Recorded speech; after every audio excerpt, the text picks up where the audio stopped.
Bismillahirrahmanirrahim. Assalamualaikum warahmatullahi wabarakatuh. Waalaikumsalam warahmatullahi wabarakatuh. Oke, kita berdoa terlebih dahulu ya. Pada ketua kelas, pimpin doanya. Bersiap, berdoa mulai, selesai.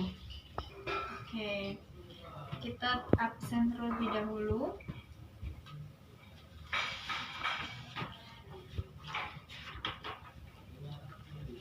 Holisatul Anisa, Hadir. Seno Syaputra, Hadir. Ramadhani Dwi Putra. Hadir. Oke, nihil ya.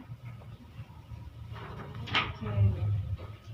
Minggu lalu kita telah membahas tentang Nabi dan Rasul. Siapa yang masih ingat Nabi dan Rasul yang wajib kita ketahui itu ada berapa? 25. 25. Oke. Pertemuan kali ini kita akan membahas tentang keteladanan Rasul Ulul Azmi dan keistimewaannya. Siapa yang tahu apa itu Ulul Azmi? Tunjuk tangan. Oke, Nisa, pengertian ulul.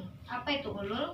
Yang artinya orang-orang yang memiliki. Nah, Seno, apa itu azmi, Seno? Keteguhan hati, lapang dada dan sabar. Keteguhan hati, lapang dada dan sabar. Jadi, Rasul Ulul Azmi itu apa, Dani? Rasul Ulul Azmi itu adalah Rasul-Rasul yang memiliki keteguhan hati, lapang dada, dan sabar dalam menghadapi kaum yang menentang dirinya dan tidak mau menerima ajaran yang disampaikannya. Oke, baik. Ada berapa sih Rasul dan Rasul Ulul Azmi itu ada berapa? Ada 5. Untuk lebih mempersingkat, untuk lebih mengingat, kita menggunakan singkatan NIMIM. Apa itu NIMIM? Nabi Nuh, Nabi Ibrahim, Nabi Musa, Nabi Isa, Nabi Muhammad. Oke, Nabi Nuh, Nabi Ibrahim, Nabi Musa, Nabi Isa, dan Nabi Muhammad. Oke, kita lanjut ke kisah para nabi dan Rasul Ulul Azmi. Yang pertama itu adalah Nabi Nuh. Nabi Nuh. Jadi Nabi Nuh itu memiliki keteguhan hati. Kenapa? Karena Nabi Nuh itu berdakwah selama kurang lebih 950 tahun. Tetapi dari 950 tahun itu yang beriman hanya 80 orang. Kenapa jumlahnya itu tidak seimbang dengan lamanya berdakwah? Kenapa? Ada yang tahu? Karena telinga mereka selalu ditutup dengan jarinya. Namun Nabi Nuh alaihissalam dengan kesabaran dan ketegarannya tetap menyuruh kaumnya agar menyembah kepada Allah Subhanahu wa Ta'ala. Bagus. Nah, mereka tuh selalu menutup telinga mereka ketika diajak oleh Nabi Nuh ke jalan Allah yang benar. Mereka selalu menutup telinga mereka dan tidak mau untuk ikut kepada Nabi Nuh alaihissalam. Hingga akhirnya Nabi Nuh itu berkata, tunggu azab dari Allah dengan mendatangkan banjir yang sangat besar. Ketika itu Nabi Nuh membuat kapal yang sangat besar untuk apa? Untuk menyelamatkan para kaumnya dari banjir yang sangat besar. Ketika itu benar saja ketika Nabi Nuh itu telah berlayar dengan kapal yang sangat besar, kemudian apa? Datanglah azab Allah dengan banjir yang sangat besar. Nah, banjir tersebut menenggelamkan semua orang yang tidak mau beriman kepada Allah Subhanahu wa Ta'ala, termasuk istri dan anaknya Nabi Nuh. Nah, yang kedua adalah Nabi Ibrahim alaihi salam. Jadi Nabi Ibrahim ini sejak kecil senang berdebat dengan orang tuanya maupun dengan Tuhannya. Jadi dia bertanya, di mana Tuhan saya? ketika itu Nabi Ibrahim mengira bahwa matahari itu adalah Tuhannya. Kenapa? Karena matahari itu berada di atas. Dan ketika malam hari, matahari itu tenggelam kan? Malam hari, matahari itu tenggelam dan hari itu mulai gelap, dan dia menanyakan di mana Tuhan saya. Kemudian dia telah menemukan Tuhannya itu adalah Allah Subhanahu wa Ta'ala.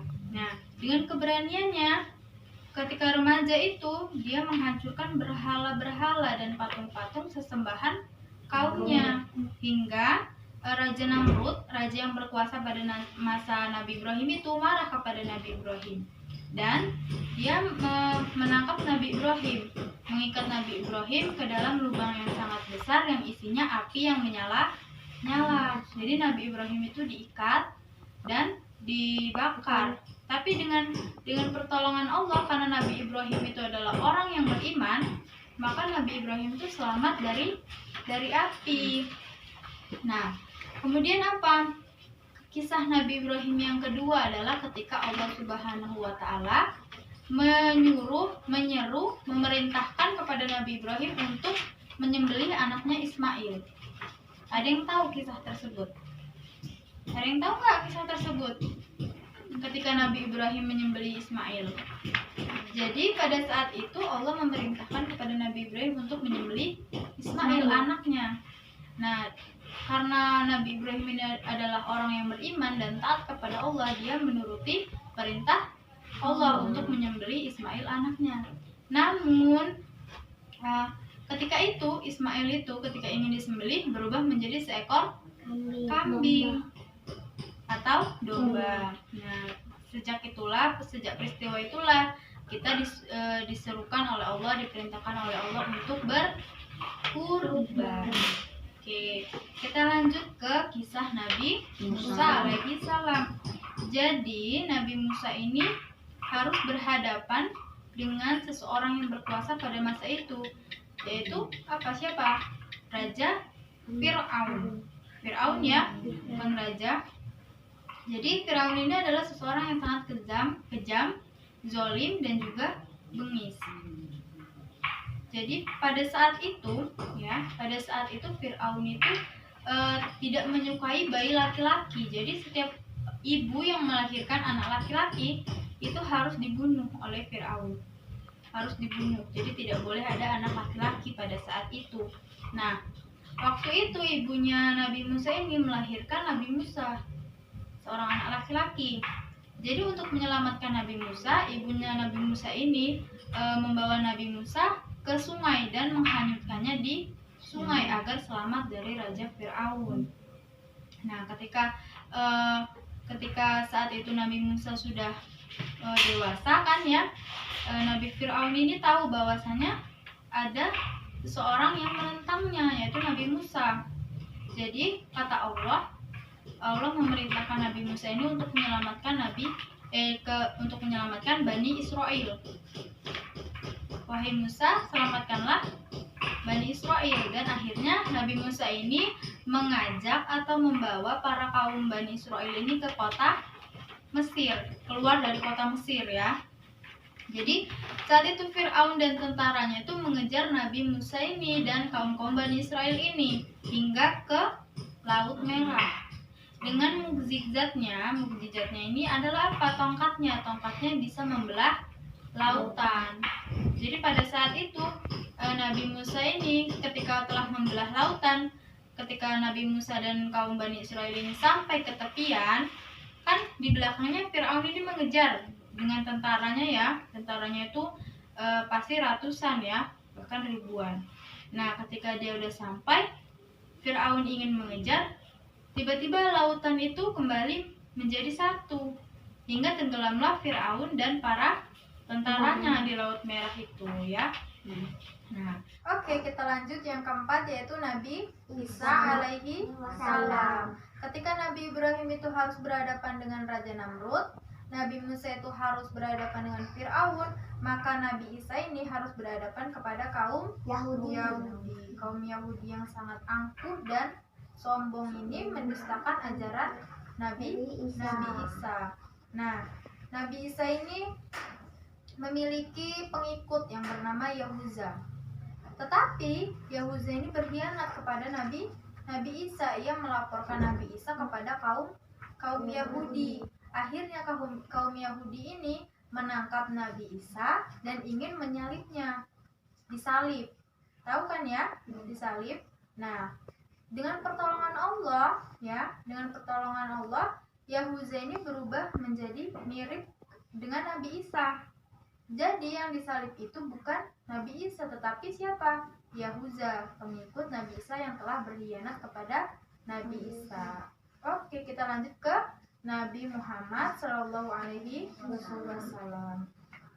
Jadi Nabi Muhammad ini diangkat menjadi Nabi dan Rasul Allah pada usia 40 tahun ketika menerima wahyu pertama, yaitu Quran surat Al-Alaq ayat 1 sampai 5 di Bukhari.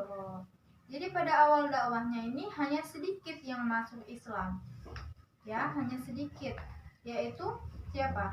Khadijah, Ali bin Abi Thalib, dan disusul Harista, bekas budak Nabi sendiri yang telah dimerdekakannya. Oke. Nah, pada tanggal 1 Muharram ya, pada 1 Muharram itu Nabi Muhammad bersama para sahabat hijrah ke Yastrib, Madinah untuk membangun sendi-sendi sosial kemasyarakatan di sana. Nabi Muhammad ini adalah seorang nabi yang mempunyai kesabaran yang luar biasa. Misalnya, beliau tuh memaafkan penduduk Taif yang melemparinya dengan batu, kotoran manusia, dan juga kotoran unta. Nabi Muhammad itu selalu memaafkan Surokah bin Malik yang berniat membunuhnya. Tuh, orang yang mau membunuh saja dimaafkan oleh Nabi Muhammad.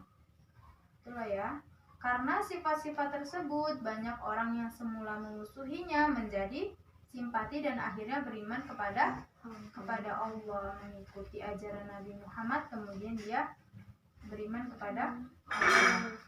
Setelah mengalami rintangan, cobaan, dan hambatan, akhirnya Nabi Muhammad SAW berhasil membangun peradaban Islam di kota Madinah. Kemudian Nabi Muhammad SAW membebaskan Makkah dari orang-orang kafir. Oke.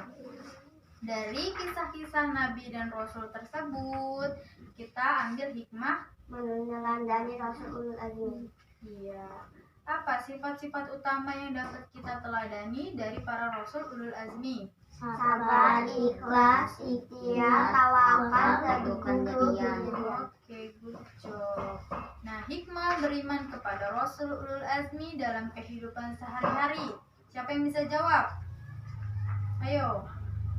Nisa, apa Nisa? Pertama, iman kepada Allah SWT dengan mengetahui bahwa Rasul itu benar-benar manusia pilihannya. Oke, Dani. Apa hikmahnya Dani?